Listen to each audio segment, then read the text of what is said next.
आज हम बात करेंगे सेमी गवर्नमेंट कॉलेजेस के बारे में।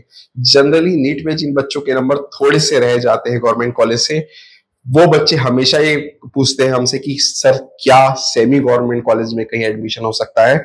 तो इस बारे में बहुत सारे मिथ हैं, बहुत सारे तरीके से गुमराह किया जाता है बच्चों को सेमी गवर्नमेंट कॉलेज के नाम से। तो आइए जानते हैं इस वीडियो में कि सेमी गवर्नमेंट कॉलेजेस होते कहाँ हैं, कौन से होते हैं और कहाँ कहाँ किन राज्यों में अवेलेबल हैं।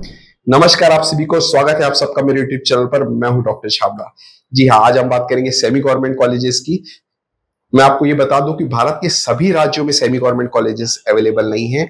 चुनिंदा कुछ 7-8 राज्य हैं जिनमें सेमी गवर्नमेंट कॉलेजेस की सीट्स अवेलेबल हैं। कोई सेमी गवर्नमेंट कॉलेज अलग से नहीं होता। ये वो कॉलेजेस होते हैं जो कि प्राइवेट और गवर्नमेंट के साथ मिलकर टाई अप करके कॉलेज को चलाया जाता है। एक किसी संस्था होती है, उस संस्था को सरकारी मदद और सरकारी सहायताओं के तहत चलाया जाता है। उन कॉलेज को कहा जाता है semi government college. Semi government colleges में दो ही राज्य ऐसे हैं जिनमें फीस एकदम कम, यानी कि सरकारी कॉलेज के बराबर की फीस है, जो कि पहला राज्य है आंध्र प्रदेश, दूसरा राज्य है वेस्ट बंगाल। जी हाँ, आंध्र प्रदेश में जो सेमी गवर्नमेंट की सीटें हैं प्राइवेट सेक्टर में, वो है कॉलेजेस में सिर्फ मात्र 15,000 रुपए के आसपास। दूसरा राज्य है वेस्ट बंगाल, जहां पर सीटें हैं कॉलेजेस में सेमी गवर्नमेंट, यानी कि कोई कॉलेज है जिसे सरकार और प्राइवेट सेक्टर और सरकार मिलकर चला रही है, या कुछ प्राइवेट चुनिंदा कॉलेजेस ऐसे हैं जिसमें सरकारी सीट्स रिजर्व्ड है। तो उन कॉलेजेस को, उन सीटों को ये मिथ बना दिया जाता है कि ये सेमी गवर्नमेंट कॉलेज है, जबकि ऐसा नहीं है। भारत देश में ऐसे बहुत सारे कॉलेजेस हैं जिनमें प्राइवेट कॉलेज है, लेकिन कुछ परसेंट सीटें सरकार को दे दी गई है, जिसमें सरकार का नियंत्रण फीस स्ट्रक्चर पर होता है। तो वेस्ट बंगाल राज्य में लगभग 1 से 2 लाख रुपए सालाना फीस है। आंध्र प्रदेश में मैंने आपको बताया कि मात्र 15 से 20 हजार रुपए सालाना फीस है। इसके बाद जो और राज्य बसते हैं उनमें सीट तो दे दी है सरकार ने, लेकिन जो फीस स्ट्रक्चर है लगभग 4 लाख से 3 लाख, 4 लाख, 5 लाख रुपए के आसपास है। जी हाँ, आप समझिए एक प्राइवेट कॉलेज और एक सरकारी कॉलेज में आज अगर हम सबसे कम फीस वाला राज्य देखें तो केरल, उसके बाद छत्तीसगढ़ राज्य को देखा जाता है, जहां पर प्राइवेट कॉलेज की फीस 6 लाख से लेकर 8 लाख रुपए तक की है।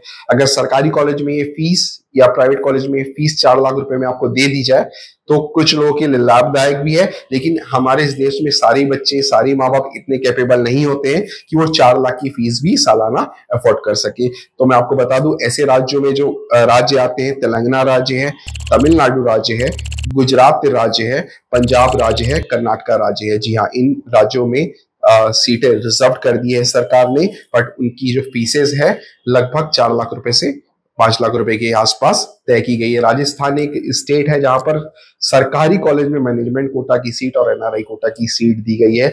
एक विचित्र तरह का ये मॉडल है, लेकिन अब क्योंकि राज्य सरकार ने इसे तय किया है तो ये चलते आ रहा है। जो सरकारी कॉलेज है उनमें मैनेजमेंट कोटा की जो फीसेस है लगभग 9 से 10 लाख रुपए के आसपास है। एनआरआई तो करोड़ों में जाती है उनकी फीसेस जो है। तो ऐसे भी प्रावधान अलग अलग राज्यों में दिया गया है।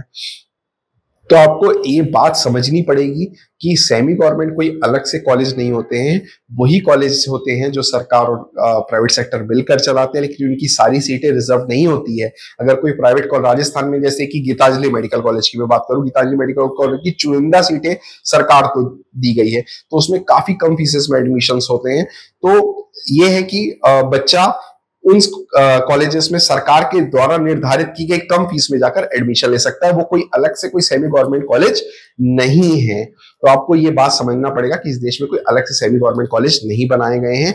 अब एक बात जो अहम है कि आप अगर तेलंगाना राज्य से बिलोंग करते हैं, अगर आप स्टेट की काउंसलिंग में भाग ले सकते हैं तो ही आप इसका फायदा ले सकते हैं। अगर आप कर्नाटका राज्य से बिलोंग करते हैं और कर्नाटका की स्टेट काउंसलिंग में पार्टिसिपेट कर सकते हैं तो ही आप इसका फायदा ले सकते हैं। अगर आप किसी अन्य राज्य से बिलोंग करते हैं तो आप उस राज्य में जाकर एडमिशन नहीं ले सकते हैं। मैं अपने अगले वीडियो में बताऊंगा कि काउंसलिंग किस तरीके से होती है, किन किन राज्यों में ओपन है, कौन कौन सा राज्य क्लोज है, किन राज्यों में जाकर आप एडमिशन ले सकते हैं अगर आप किसी दूसरे राज्य से हैं।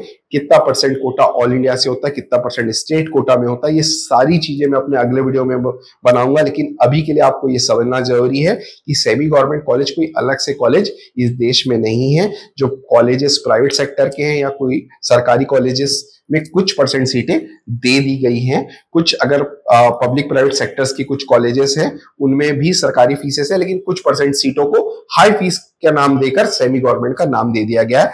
अलग से सेमी गवर्नमेंट नाम का कोई कॉलेज इस देश में नहीं है, तो इस बात में गुमराह ना होइए। अगर आपके सरकारी कॉलेज में नंबर नहीं आ रहे हैं और अगर आप इन जो राज्य मैंने बताए उन राज्यों से बिलोंग करते हैं तो आप थोड़ी ज्यादा फीस देकर किसी सरकारी कॉलेज में या किसी प्राइवेट कॉलेज में आप एडमिशन ले सकते हैं। इसी तरह की महत्वपूर्ण जानकारी के लिए आप मेरे इस चैनल को सब्सक्राइब कर सकते हैं। फेसबुक में आप मुझसे जुड़ सकते हैं, इंस्टाग्राम में आप मुझे फॉलो कर सकते हैं। मेरा नाम है डॉक्टर छाबड़ा, नीचे मेरे नंबर दिए गए हुए हैं, आप डायरेक्ट मुझसे बात कर सकते हैं। अगर आपको काउंसलिंग, एडमिशन या किसी प्रकार की कोई भी सहायता चाहिए नीट मेडिकल से रिलेटेड तो हम सारी सहायता प्रोवाइड करते हैं। हम 15 साल पुरानी कंपनी है। दावे के साथ ये कह सकते हैं कि आप अगर हमें काम देंगे तो हम करके जरूर देंगे, पूरी कोशिश करेंगे कि आपका काम हो जाए। नंबर मेरे नीचे दिए हुए हैं, आप उससे डायरेक्ट संपर्क कर सकते हैं। धन्यवाद।